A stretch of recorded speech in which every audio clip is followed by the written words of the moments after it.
Thank you. Before I tell you a little bit about Bill, I want to tell you how I first met Bill. And I'm not sure the significance of all this, but it was not in a courtroom. It was on a canoe trip. Oh, no. Oh, no. And Bill's, well, obviously he was there. Andrew and I decided to take a canoe trip on a whitewater stream called the Nescopec River, a challenging little class 3, class 4, depending on the water level. And Andrew said, hey, I've got this friend of mine, Bill Tully, who I know from law school, wants to come along. I said, go ahead, bring him along. So we start the canoe trip, and I said to Andrew, do you want him in your canoe? He said, no. I said, well, I don't want him in my canoe. So Bill went by himself in the canoe, and Andrew and I went down together. So about halfway down, well, Andrew, you have to know, Andrew's not real good in a canoe. We tipped over, and the canoe we were in bent around a rock, looked like a horseshoe, and Andrew and I swam to shore, and we're up on the bank. We said, what the hell are we going to do now? Our canoe is completely wrapped, it's an aluminum canoe, wrapped around this rock.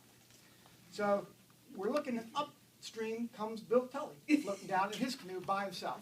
He sees our canoe, pulls ashore, ties his canoe up, and runs into where our canoe is wrapped around the stream. And Andrew and I are just sitting there thinking, man, he thinks we're hurt, and he's trying to save us. And I said, should we say anything? And Andrew said, nope, not yet. So Bill's out there jumping up and down on this aluminum canoe. I said, Andrew, this is enough. I said, hey, Bill, we're okay. He turns around and says, I know, I saw you up there. I said, well, what are you doing? He said, well, you were in my canoe, and it's now wrapped around this rock. So, he comes to shore and says, so this is what you Dowling boys do for fun. That's how I first met Bill Tully, a long, long time ago. But just a little bit about him. He graduated from high school in this area, went to a small little school in South Bend, Indiana. I forget the name. Somehow graduated from Dickinson Law School and has had a very distinguished and varied career since then. In fact, I don't know, when I looked at his resume, and I won't go over it to take me 15 minutes, if we've ever had a more qualified candidate in a long, long time. He's been Dauphin County Solicitor, he's been First Assistant District Attorney, solicitor for a number of different row offices. He's been a partner at Make, Wagner & Tully, private practice for many years, a sole practitioner for 10 years. He's basically done it all. As I look around the room, what I see are lawyers, for the most part, who work in courtrooms. And when I ask myself, what do I want in a judge? I think I'm speaking for most of us. What do we want? We want a judge who is going to respect us and our profession as lawyers, who's going to treat us and our clients with dignity. Now, we, of course, owe that to the judge as well. But that's what you get in Bill Tully. Something else you get.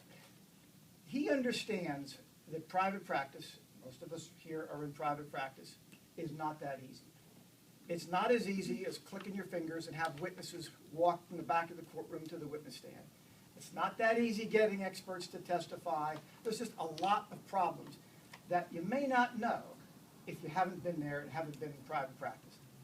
Now, it's not to say that Bill's opponent is not a smart, good prosecutor. He is. He's a friend of mine. I know him. He's a good guy. But Bill brings something different. He brings something that I think we need, something that's important to us as trial lawyers. So I ask you to welcome our next judge, Bill Tully.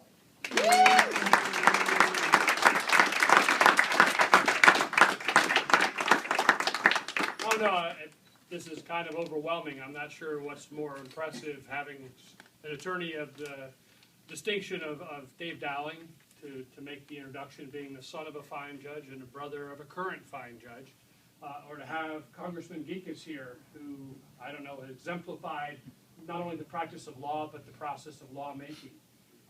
Poetry? Well. But I think I'm most impressed by just having you here, my friends, my colleagues, my fellow attorneys. I think that means more to me than anything. And taking up where Dave left off, after 31 years of practice, you pick up a lot of experience. And that experience doesn't make you the wizard in the courtroom. It makes you a better human being. It makes the ability to empathize in situations. I can't promise you that I will always be in a position to rule in your favor. If I could, I wouldn't be doing my job as a judge. But I can promise you that you will always have that treatment, that professional treatment, that empathy, the understanding, that even though we have schedules, we want cases to move along, that those cases aren't statistics, those cases are disputes among our fellow citizens, and that the attorneys are the advocates for those citizens. And there are times when things happen. Experts get tied up in Chicago and can't make it in. That doesn't mean the case should turn because an airline can't deliver a witness. There has to be the ability to temper the desire of the court to be efficient with the importance of making sure that it's fair and that justice is served. And justice is served when the facts come out and a fair verdict is obtained. And then sometimes in criminal cases, there are occasions where there's going to be sentencings, and those sentencings for some have to be the opportunity for rehabilitation, and for some there's going to be the responsibility of making sure that society is protected from those individuals. It falls on the judge to be in a position to make those calls. And the most important part is not just the experience, but traveling in many counties is helpful. I see a lot of judges that I want to take example from. I see many judges, unfortunately, that I want to avoid any practices that are similar.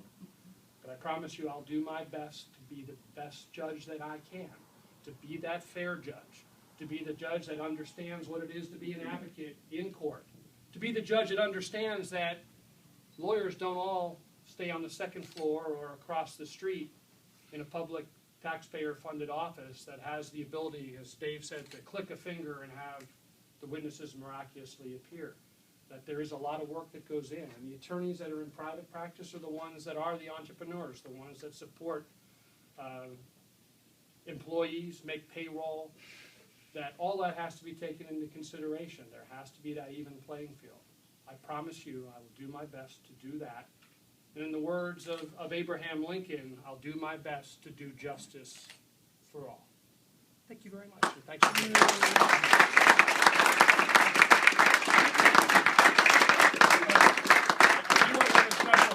Of course, to my wife Lori, who without her, a lot wouldn't get done, but most importantly, wouldn't have permission to be here. This is someone that comes from a political family that had her fill of politics, my mother-in-law included, but this campaign had the ability to bring people out of retirement. My mother-in-law, my wife, one of our finest congressmen that we've ever had. I think that speaks loudly for what we're trying to accomplish. And having Marilyn Dowling as my co-chair, Joe Trojak would be here, but his mother just passed this weekend, and he has things to attend to. But we have a team. We're going to get it done. Having Dave on board and all of you, I don't think anything's going to stop us. Yeah. Thank you much. Yeah, Here I am talking about Dave. I left Dave's mom out. Having Mrs. Dowling, John C. here is an honor as well. And I think we cross a lot of generations, as Mr. T would say. We have the youth, we've got the experiences, and we're going to make it happen. Thank you one and all. And now back to the bar.